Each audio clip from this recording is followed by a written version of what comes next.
Meu amado, como é que você passou de ontem para hoje? Como é que foi o seu sábado, sua noite? Como é que nós nos preparamos, para estar aqui nesse dia, hoje, pela manhã, para cultuar o nosso Deus? Eu gostaria de tratar sobre esse assunto, preparando o nosso coração para cultuar ao Senhor. E o apóstolo Paulo, preocupado com algumas notícias que chegavam a ele escreveu a carta aos Coríntios. E dentre os assuntos que ele tratou, das notícias que chegaram a ele pedindo socorro e ajuda para orientar a igreja em Corinto, ele escreve com relação também ao preparo do coração para cultuar a Deus e especificamente na mesa, na ceia do Senhor. Vamos ter nessa noite a celebração da ceia, da mesa de Cristo, e eu gostaria então de preparar o nosso coração para esse momento. Gostaria de convidá-los a que vocês abrissem comigo a palavra de Deus na primeira carta de Paulo aos Coríntios, no capítulo 11,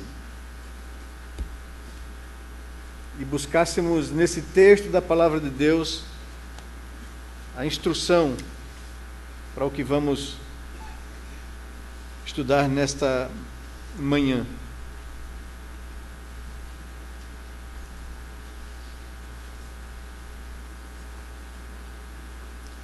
Primeira Coríntios capítulo 11, verso 17.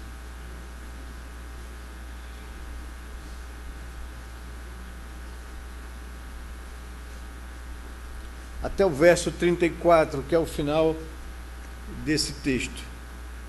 Diz assim a palavra de Deus: mesmo assentados com toda a reverência, sigamos a leitura do texto bíblico. Nisto, porém, que vos prescrevo, não vos louvo, porquanto vos ajuntais não para melhor, e sim para pior. Porque antes de tudo estou informado haver divisões entre vós quando vos reunis na igreja. E eu, em parte, o creio. Porque até mesmo importa que haja partidos entre vós, para que também os aprovados se tornem conhecidos em vosso meio. Quando, pois, vos reunis no mesmo lugar, não é a ceia do Senhor que comeis. Porque ao comerdes, cada um toma antecipadamente a sua própria ceia. E há quem tenha fome, ao passo que há também quem se embriague. Não tendes porventura casas onde comer e beber? Ou menosprezais a igreja de Deus e envergonhais os que nada têm? Que vos direi? Louvar-vos-ei? Nisto certamente não vos louvo. Porque eu recebi do Senhor o que também vos entreguei, que o Senhor Jesus, na noite em que foi traído, tomou o pão, e tendo dado graças, o partiu e disse: isto é o meu corpo, é dado por vós, fazei isto em memória de mim. Por semelhante modo, depois de haver ceado, tomou também o cálice, dizendo: este cálice é a nova aliança no meu sangue, fazei isto todas as vezes que o beberdes em memória de mim.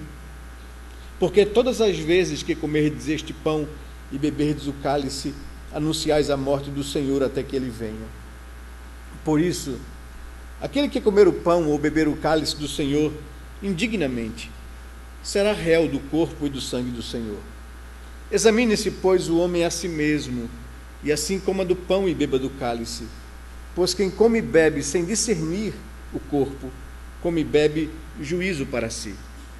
Eis a razão porque há entre vós muitos fracos e doentes, e não poucos que dormem. Porque se nos julgássemos a nós mesmos, não seríamos julgados. Mas quando julgados, somos disciplinados pelo Senhor para não sermos condenados com o mundo. Assim, pois, irmãos meus, quando vos reunis para comer, esperai uns pelos outros. Se alguém tem fome, coma em casa, a fim de não vos reunirdes para juízo. Quanto às demais coisas, eu as ordenarei quando for ter convosco. Vamos orar ao Senhor.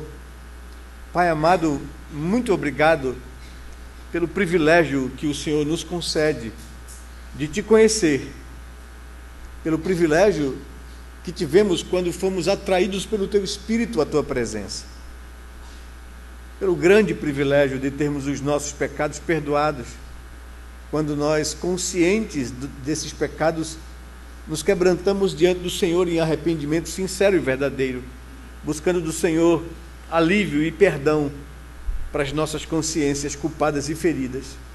Obrigado, porque na Tua misericórdia o Senhor nos acolheu, colocou sobre nós a justiça do Teu Filho e nos aceita como parte do Teu povo, da Tua família, nos adota como filhos do Senhor. Muito obrigado por todas essas bênçãos que o Senhor nos preparou em Cristo Jesus. Obrigado pelo nosso amado Redentor, que deu sua vida naquela cruz em nosso lugar. São todos esses os motivos pelos quais nós estamos aqui para Te cultuar, Senhor, para contemplar Tua glória, Tua bondade, Tua misericórdia. É por esse motivo que nós cantamos louvores ao Teu nome. Nós falamos das Tuas grandezas e maravilhas. Também por esse motivo é que nós estamos aqui para consagrar ao Senhor nossa vida, nossos dízimos, nossas ofertas, pois reconhecemos que tudo o que temos provém da Tua boa mão, Senhor. E é na expectativa em estar na Tua presença, de querermos ouvir a Tua voz. Fala ao nosso coração pelo Teu Espírito. Que nesse momento, Senhor Deus, o Mestre, o Consolador amado, aquele que nos conduz a toda a verdade, possa abrir o nosso entendimento, aclarar a nossa compreensão da Tua palavra, Senhor, aplicar ao nosso coração e mover a nossa vontade para viver a nossa vida em obediência à Tua palavra e na busca de fazer a Tua vontade. Fica conosco, Senhor Deus, nos oriente e nos guie. Que a graça e a unção do Teu Espírito seja sobre nós nesse momento e que possamos ouvir a Tua voz. Nós oramos assim ao Senhor, confiados e agradecidos pelos méritos do nosso amado Redentor. A Ele nós rendemos toda a honra, glória e louvor, Senhor. Amém, Pai amado. Amém, Senhor Deus. Meus amados, a importância da ceia do Senhor, ela é percebida num dos momentos históricos do cristianismo muito delicado, que foi a Reforma Protestante no século XVI. Os reformadores que estabeleceram as mudanças religiosas nos cantões suíços, eles foram pessoas que tiveram uma preocupação muito forte, muito grande, em trazer a igreja de volta a um culto verdadeiro com Deus. Porque os reformadores, e principalmente quando estavam labutando na Inglaterra, tentando levar a igreja da Inglaterra a um verdadeiro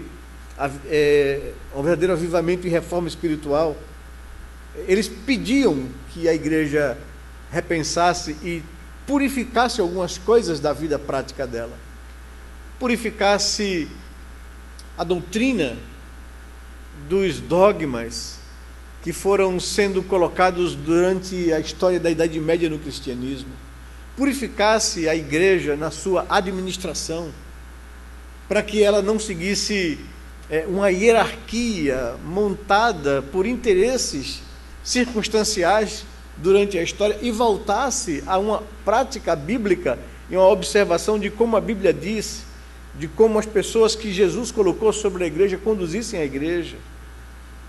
Pediram que a igreja reformasse e purificasse a vida, que os cristãos vivessem uma vida coerente com aquilo que eles sabiam ser verdade.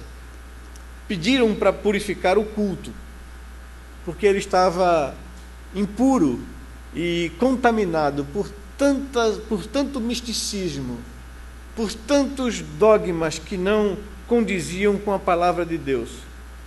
E com essa preocupação no centro do culto, eles estavam preocupados com a ceia do Senhor.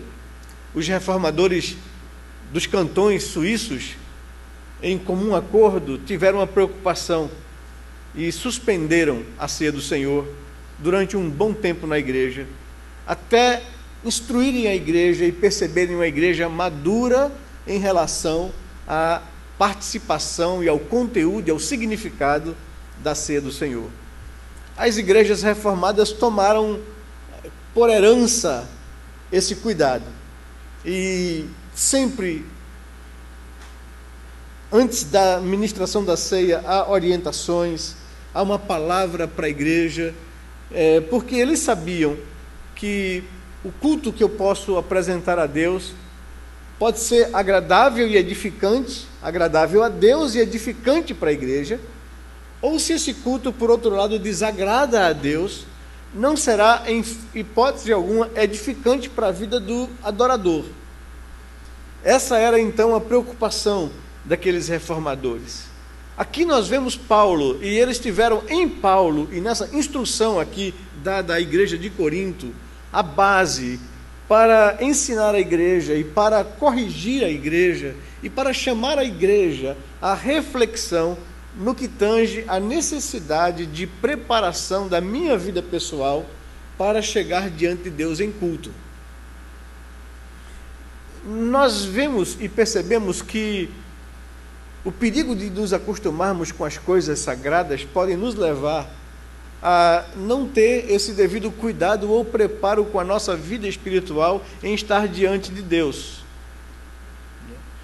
Estava lendo esses dias um artigo do John Piper sobre o valor do sábado, preparando o coração para o domingo, para o dia do Senhor. E como muitas pessoas não têm observado isso, e não têm tido nenhum tipo de cuidado com a sua vida em chegar-se diante de Deus.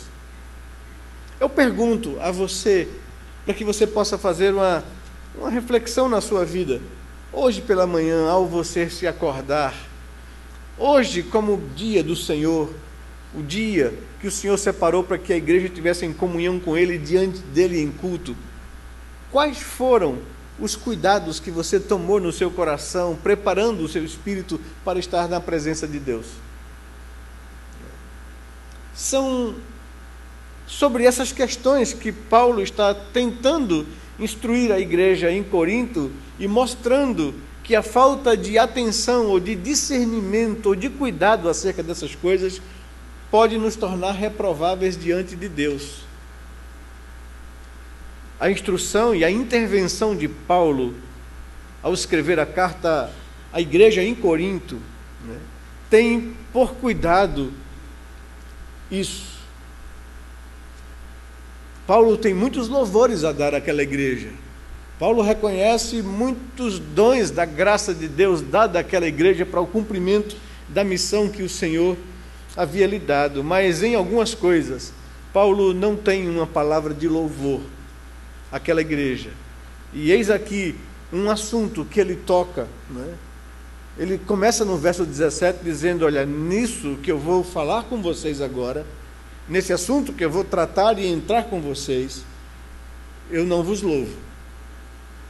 Louvo em vocês em muitas coisas, diz Paulo, mas nisso aqui não posso louvá-los. E aí ele vem então com várias orientações, e eu gostaria que nós atentássemos para perceber a necessidade de preparação do coração para o culto e para estar diante de Deus na mesa do Senhor. Gostaria de colocar algumas observações preliminares. Primeira delas, qual é o objetivo do culto? Por que nós nos ajuntamos, nos reunimos num local determinado, num dia determinado, num horário determinado? Qual é o objetivo do culto? Evidentemente, nós temos essa resposta. O que eu quero é que a gente aprofunde na reflexão e no conteúdo dela.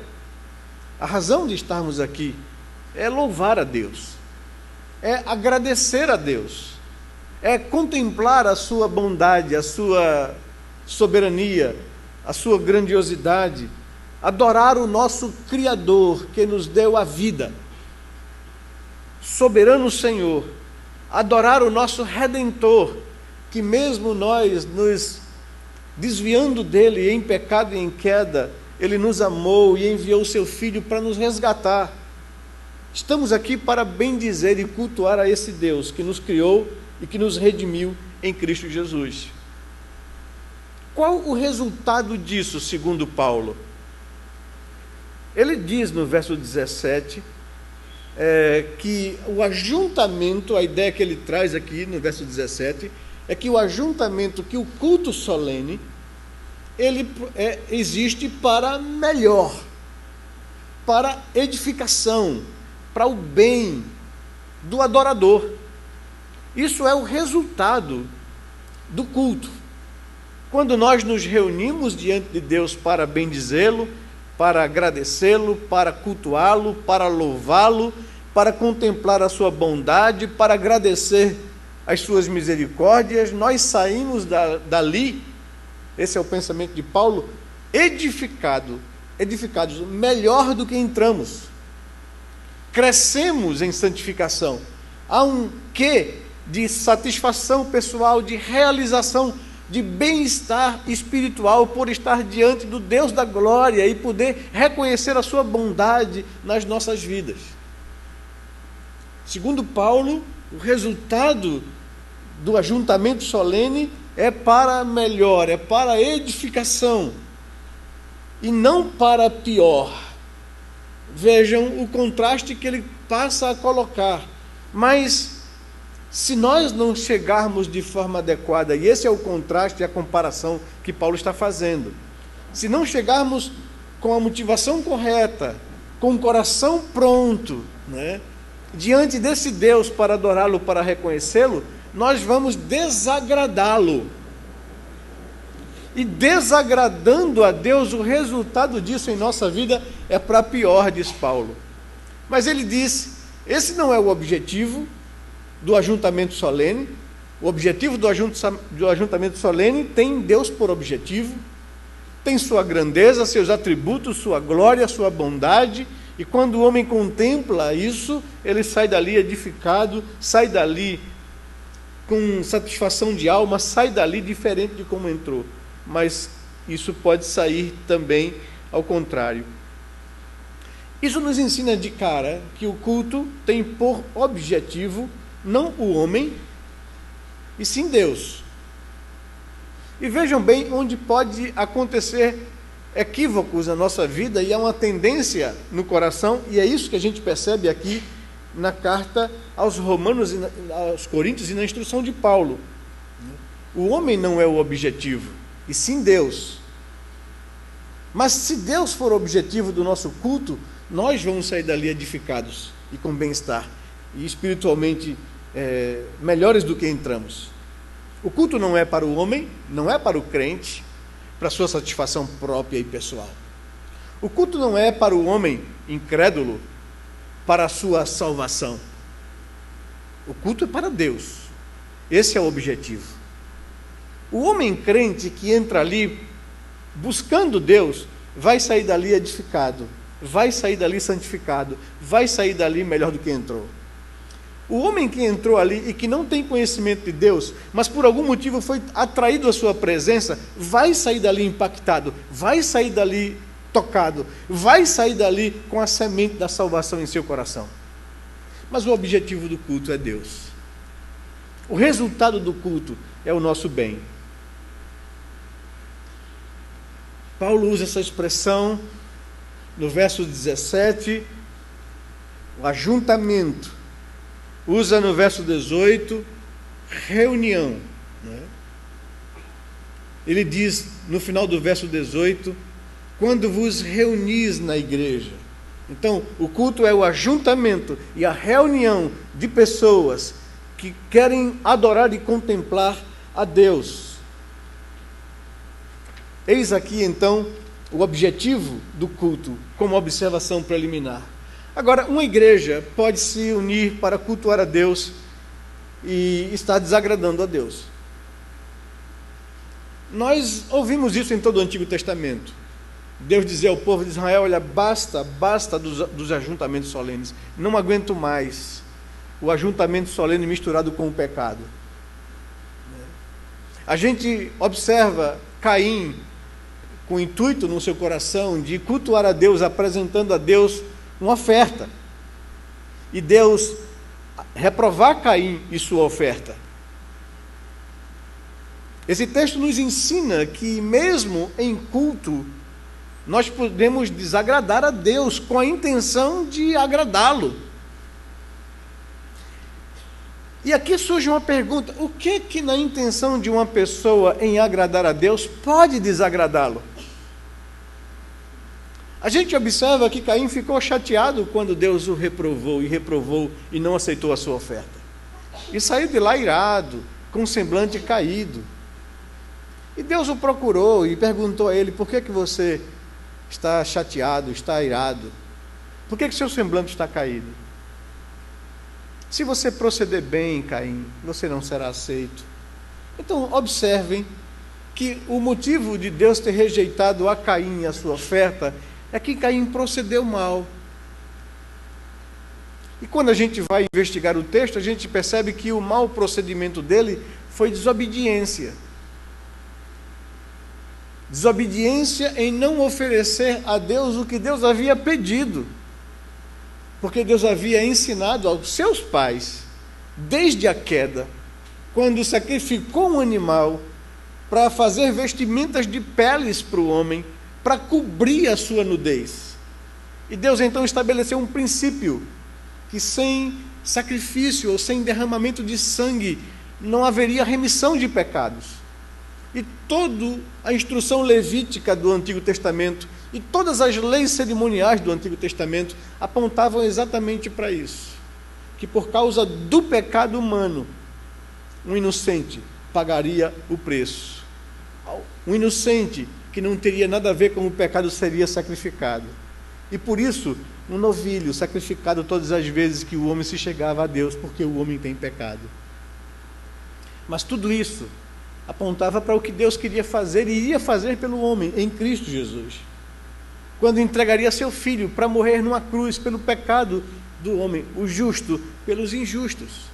E Caim desobedeceu ao princípio, e o seu culto então desagrada a Deus. Essa verdade continua a mesma para mim, para você e para nós enquanto igreja. Eu preciso ter essa mesma preocupação, discernimento espiritual, ao me aproximar de Deus, num ajuntamento solene. O meu coração está pronto para adorar a Deus. Deus tem se agradado da minha vida.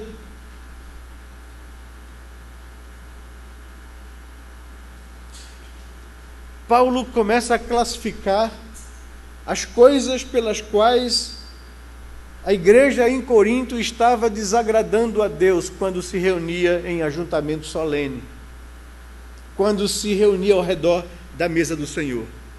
Vejam o que Paulo classifica como pecado. Pelo menos eu enxergo aqui 6 pecados que Paulo chama a atenção. Havia divisões na igreja.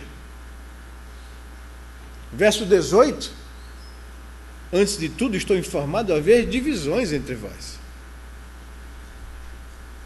Havia partidos, havia queixumes, haviam intrigas, haviam inimizades, haviam divisões na igreja, haviam disputas. Não havia unidade como corpo, não havia amor e misericórdia enquanto família de Deus. Havia divisões na igreja, diz Paulo, e isso desagrada a Deus. Mas ele continua, diz o verso 21, que cada um toma antecipadamente a sua própria ceia. Podemos chamar isso de egoísmo. Cada um buscava os seus próprios interesses e não de outrem. E a Bíblia nos diz que devemos amar uns aos outros e buscar o interesse e o bem-estar do outro. Que eu deveria amar meu irmão como a mim mesmo. Aquilo que é importante para mim, é importante para ele. Então, egoísmo é pecado que desagrada a Deus. Havia um outro pecado aqui classificado também. Havia insensibilidade quanto à questão da desigualdade. Há quem tome antecipadamente a sua própria ceia, como há também quem tenha fome. Pessoas passavam necessidades na igreja e havia insensibilidade com relação à necessidade desses irmãos. Isso é pecado diante de Deus. Eu não ser sensível à luta, à dor, à dificuldade do outro. Ser indiferente à sua vida. O texto diz que havia também gente se embriagando até na ceia do Senhor.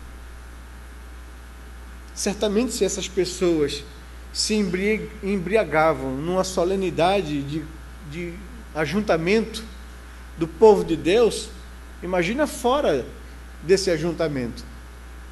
A vida dessa pessoa era tão desregrada que ele não conseguia nem se conter no meio da igreja. É bom entendermos como funcionava isso no Antigo Testamento. Eles não tinham essa estrutura que nós temos de nos ampararmos num lugar. Eles se retiravam do meio das cidades, onde eram proibidos e perseguidos de cultuar a Deus, e iam para lugares mais distantes, e lá então levavam suas refeições, passavam o dia juntos, cultuavam a Deus, tinha momentos de comunhão, de celebração, e no meio disso eles ceavam. No meio de uma ceia, como Jesus ensinou, eles paravam ali para partir o pão e celebrar o sacrifício de Jesus. Então, no meio dessa ceia comum, desse momento de comunhão da igreja, havia quem se excedesse na bebida.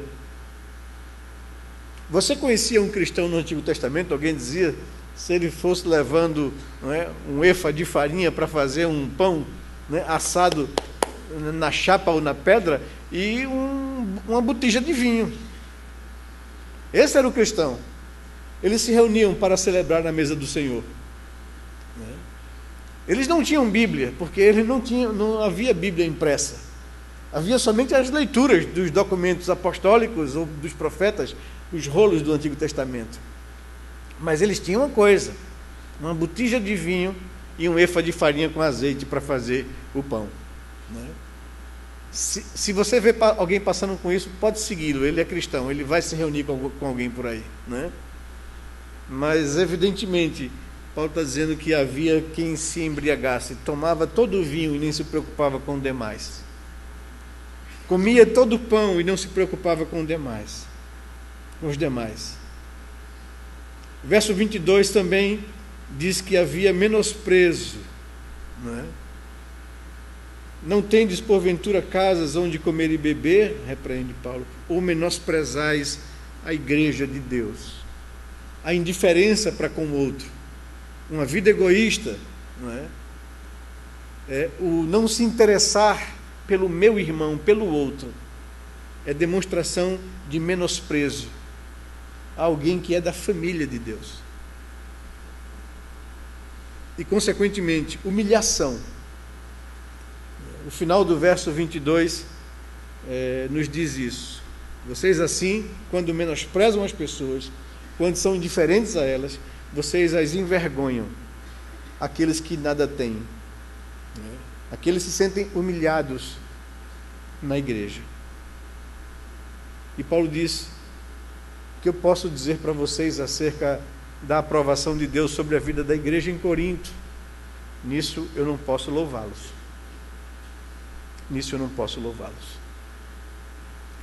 Resultado, o que Paulo está dizendo é que vocês estão se ajuntando para buscar a Deus, mas não é para melhor, é para pior. E Paulo começa então a classificar algumas coisas que demonstram a atitude do coração dos crentes quando permitem esses pecados. E deixe-me aqui falar com vocês com muita sinceridade. Irmãos, divisões ou partidos, egoísmo, desigualdade ou desinteresse pela necessidade alheia, embriaguez, ou falta de moderação nas coisas, menosprezo para com as pessoas quando eu trato com indiferença, humilhação. São coisas que são pecados que acontecem quase que cotidianamente na natureza humana caída. E são essas coisas que desagradam a Deus. Não suporto o ajuntamento solene misturado com o pecado. E veja, não são pecados morais cabeludos. Não são coisas que aparentemente possa chocar qualquer pessoa lá fora. São questões do coração. O que Deus quer é que eu trate o meu coração. O que Deus quer é que eu me pergunte diante dele: Senhor, estou indo à igreja, ao culto. O meu coração é aceitável diante do Senhor? Tenho me preocupado pelo menos com isso diante de Ti, Senhor? De como será o meu culto recebido pelo Senhor? E aí então Paulo orienta de como eles deveriam então participar da ceia do Senhor. Porque naquela época, e durante um bom tempo na era no cristianismo, a ceia do Senhor era parte integrante de todo culto do ajuntamento solene que Deus convocou o seu povo a oferecer. Assim como os elementos de culto, de leitura da palavra para bendizer a Deus pelos seus atributos, assim como confissão de pecados por reconhecimento de que nós somos indignos diante de um Deus santo, assim como a consagração das nossas vidas, dos nossos dízimos, das nossas ofertas, de colocar diante de Deus, de chegar diante de Deus não de mãos vazias. Assim como a leitura e a exposição da palavra, a ceia do Senhor, a comunhão era parte integrante do culto. E Paulo não separa uma coisa da outra. E ele então fala: porque eu recebi do Senhor o que também vos entreguei, que o Senhor Jesus, naquela noite em que foi traído, ele tomou o pão, ele deu graças, o partiu, e disse: isto é o meu corpo, é dado por vós, fazer isso em memória de mim. E por modo semelhante, depois de haver ceado, tomou também o cálice, dizendo: este cálice é a nova aliança no meu sangue, faze isto todas as vezes que o beberdes em memória de mim, porque todas as vezes que comerdes este pão e beberdes o cálice, anunciais a morte do Senhor até que ele venha. A ceia do Senhor é a expressão e a proclamação visível do preço que foi pago pelo nosso resgate na cruz. E aí então Paulo volta ao assunto. Imagine que se nós estamos aqui participando da mesa do Senhor, da comunhão do Senhor, da comunhão do corpo de Cristo à igreja, nós estamos celebrando o momento mais singular do cristianismo, quando Cristo diz estar presente espiritualmente para abençoar o seu povo, quando o povo se apropria do pão e do cálice, que representam o seu corpo e o seu sangue, o seu sacrifício, o preço pago pelo resgate.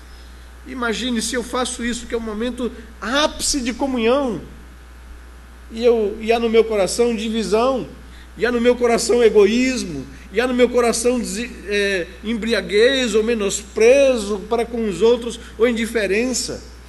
Paulo diz no verso 27, é por isso que aquele que come o pão ou bebe do cálice indignamente será réu do corpo e do sangue do Senhor. Não será tido por inocente, mas será réu, culpado pela morte de Cristo. Porque se ele morreu naquela cruz para pagar o preço do meu resgate, como eu posso viver nas mesmas práticas pelas quais fiz ele morrer na cruz por mim? Essa é a lógica de Paulo. Aquele que comer o pão ou beber o cálice indignamente será culpado. Então, para que eu não participe de um culto do qual traga a Deus indignação contra a minha vida, ele diz: eu devo examinar o meu coração, eu devo examinar as motivações da minha alma, eu devo examinar a minha vida, como tem sido a minha vida na presença de Deus. como eu tenho vivido de segunda a sábado para chegar diante de Deus em culto no dia do Senhor? Tem a minha vida sido agradável a Deus? Tenho eu tido preocupação no meu crescimento espiritual e na vitória sobre a natureza pecaminosa que habita em mim? Tenho lutado para viver uma vida em santificação e honra a Deus? Tenho sido honesto com Deus no trato com as minhas tendências pecaminosas? Tenho confessado a Deus esses sentimentos de partidarismo, de divisão, de indiferença, de egoísmo? Tenho tratado isso no meu coração diante de Deus? Examine-se, pois, o homem a si mesmo. É a orientação de Paulo aos irmãos em Corinto.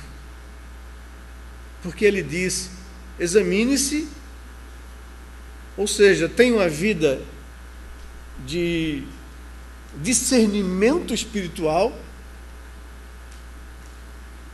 E uma coisa que a gente percebe às vezes é que pessoas, no momento do culto, quando recebem essa instrução, eles dão uma parada na vida, olham, tal, e diz: não, eu não vou participar da ceia porque eu não estou digno de participar da ceia. Tá bom, é uma boa decisão, se você percebe isso, mas também você não pense que isso é uma virtude. Você precisa olhar para a cruz, você precisa consertar a vida. Foi lido aqui pelo presbítero Edson, na condução do culto, uma fala, de Lutero, se não estou enganado aqui, se não me falha a memória, de que Lutero disse que arrependimento verdadeiro é quando eu não volto a cometer os pecados dos quais eu confesso a Deus arrependido. Ou seja, o cumprimento do Provérbios: aquele que encobre as suas transgressões jamais prosperará, mas aquele que confessa e deixa alcança a misericórdia. Então, o fato de eu dizer: não, eu não vou participar da ceia porque eu sou indigno, não traz sobre mim nenhum mérito. Eu preciso me arrepender da minha indignidade, eu preciso me arrepender do meu pecado. A proposta bíblica não é que eu me exclua do meio de graça. A proposta bíblica é que eu mude a minha vida, que eu examine o meu coração, porque Deus já providenciou aquilo que é necessário para o meu perdão, que foi o sangue de Jesus derramado na cruz. Eu já tenho o perdão dos meus pecados. O que me falta não é isso. O que me falta é o arrependimento verdadeiro, é a admissão de culpa, é a confissão do pecado, porque a solução para ele já foi estabelecida por Deus na cruz. Examinar a si mesmo é só para que eu identifique aquelas coisas que ainda gritam na minha natureza pecaminosa. Não há entre nós ninguém justo. Todos nós temos uma natureza caída. Todos nós temos essas mesmas tendências aqui.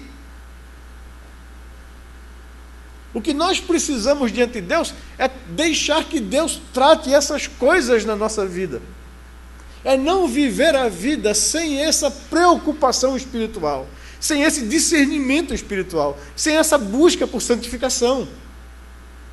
A vida de um cristão verdadeiro é marcada por essas lutas espirituais constantes diante de Deus. Senhor, eu tenho uma natureza egoísta. Senhor, eu tenho a tendência de preferir pessoas em detrimento de outras. Senhor, eu tenho uma tendência de ser indiferente ao sofrimento alheio. Às vezes eu não quero nem perceber, para que isso não me comprometa. Senhor, eu tenho uma tendência pecaminosa nessa área da minha vida ou nessa área da minha vida. O que Deus quer de mim é que eu trate a minha natureza pecaminosa diante dEle. O perdão para qualquer pecado já está providenciado na cruz, meu querido. O que Deus quer de mim é a sinceridade no trato da santificação para com Ele. Examine-se, pois, o homem a si mesmo, e então coma do pão e beba do cálice. O exame não é para que eu me exclua do meio de graça que Deus preparou para a minha edificação. O exame é para que eu esteja pronto para ele, apto para ele, limpo, perdoado, debaixo do sangue de Jesus.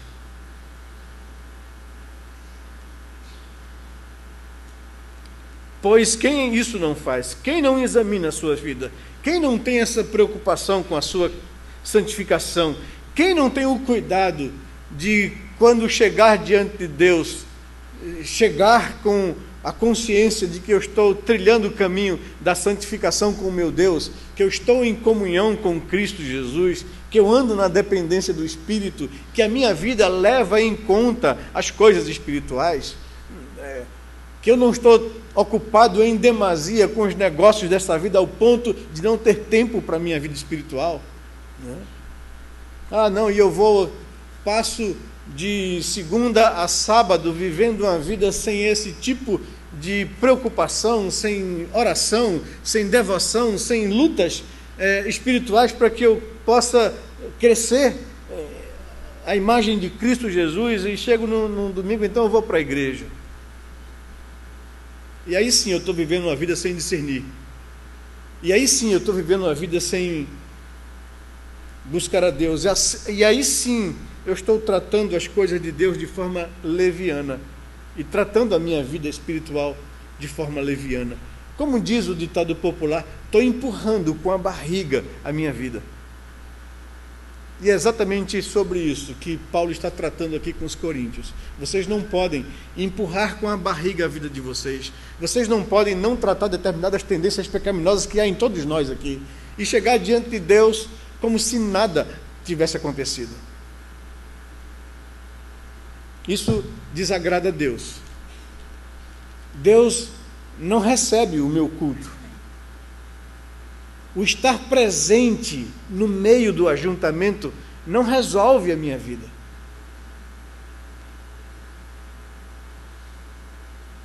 Eis a razão, porque há entre vós muitos fracos espiritualmente, muitos doentes fisicamente, e não poucos que morreram.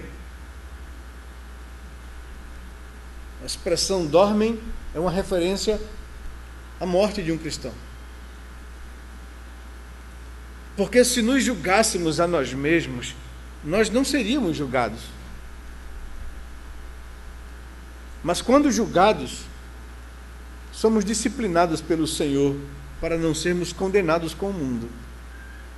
Temos um Deus que nos ama e que não vai deixar a gente à toa. Ele vai tratar com o meu coração. E vai tratar disciplinarmente.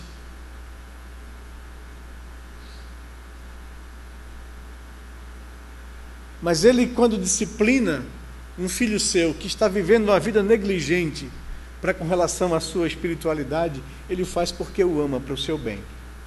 Mas toda disciplina não é motivo de alegria, e sim de pesar.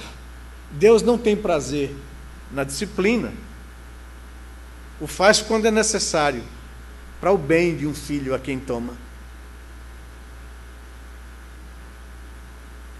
Se nos julgássemos a nós mesmos, se nos examinássemos a nós mesmos, se avaliássemos o nosso próprio coração, a nossa vida, as tendências da nossa alma, se apresentássemos isso diante de Deus, se lutássemos em oração com o Espírito Santo para vencer essas inclinações pecaminosas da nossa natureza caída, nós não seríamos julgados.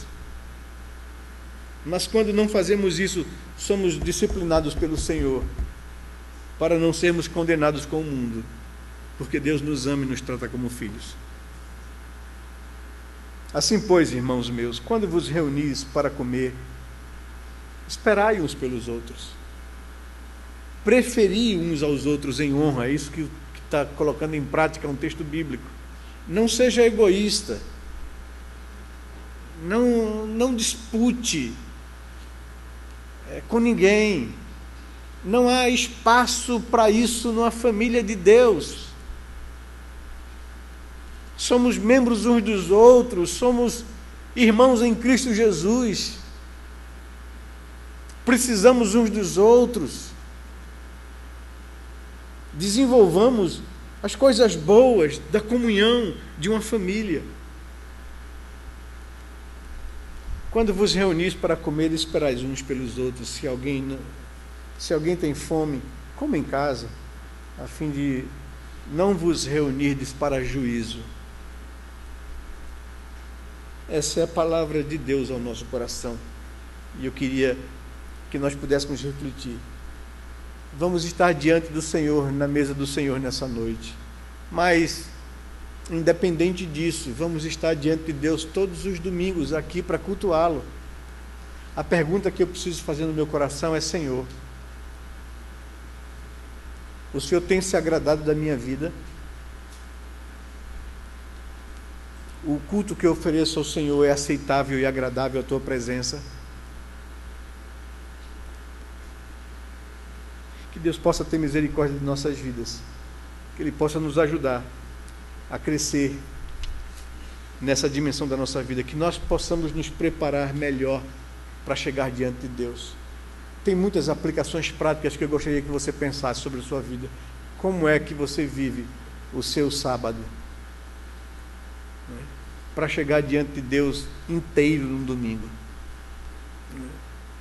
Para você não estar aí lutando contra o sono. Porque você foi dormir tarde demais e não está inteiro para cultuar a Deus. Está só o corpo. Sonolento, cansado. E evidentemente, você não está oferecendo a Deus um culto agradável ao Senhor.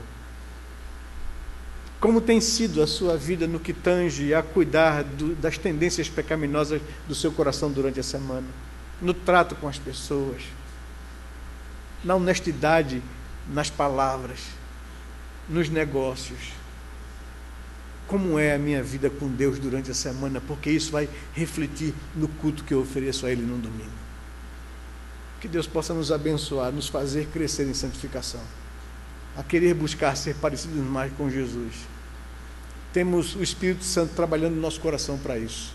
Ele é eficaz e suficiente para isso. Ele começou essa obra, há de completá-la até o dia de Cristo Jesus. Que Ele não tenha que suar a camisa tanto assim com você. Que você se disponha no coração para que Ele possa completar a obra que Ele tem começado em sua vida. Vamos orar ao Senhor. Vamos ficar de pé, nos colocar diante de Deus. Ia pedir ao pastor Lutero que encerrasse com essa oração e nos dispensasse com a bênção do Senhor.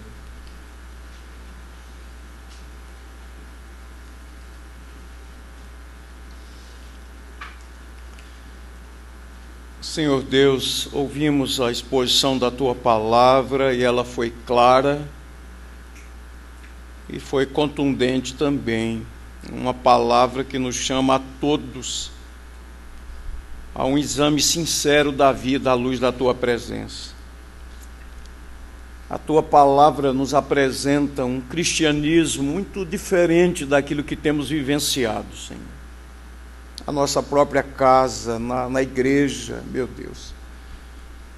Quando Paulo escreveu aos Coríntios, escreveu a igreja de Deus que estava em Corinto. E uma igreja com tantos problemas como foram listados aqui. Divisões, egoísmo, humilhações impostas aos outros, desprezo, tratamento que envergonhava o irmão.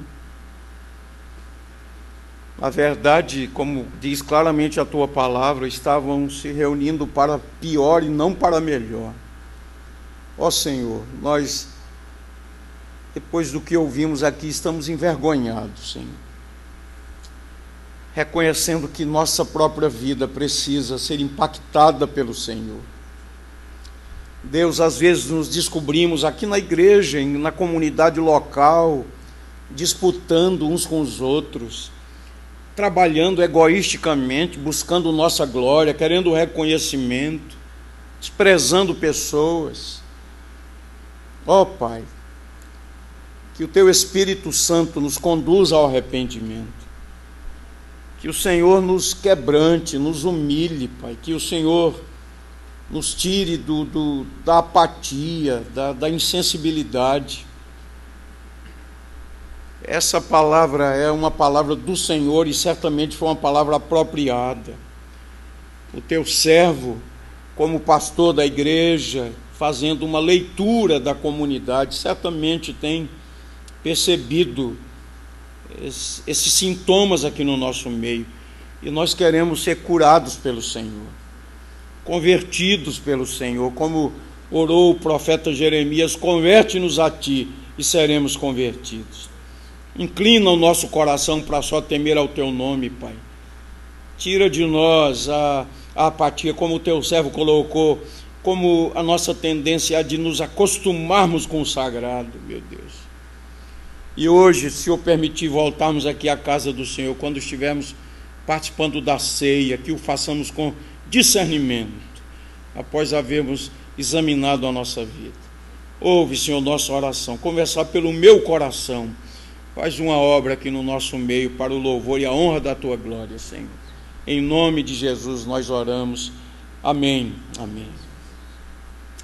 O Senhor vos abençoe e vos guarde. O Senhor faça resplandecer o seu rosto sobre vós e tenha misericórdia de vós. O Senhor sobre vós levante o seu rosto e vos dê a paz. Amém.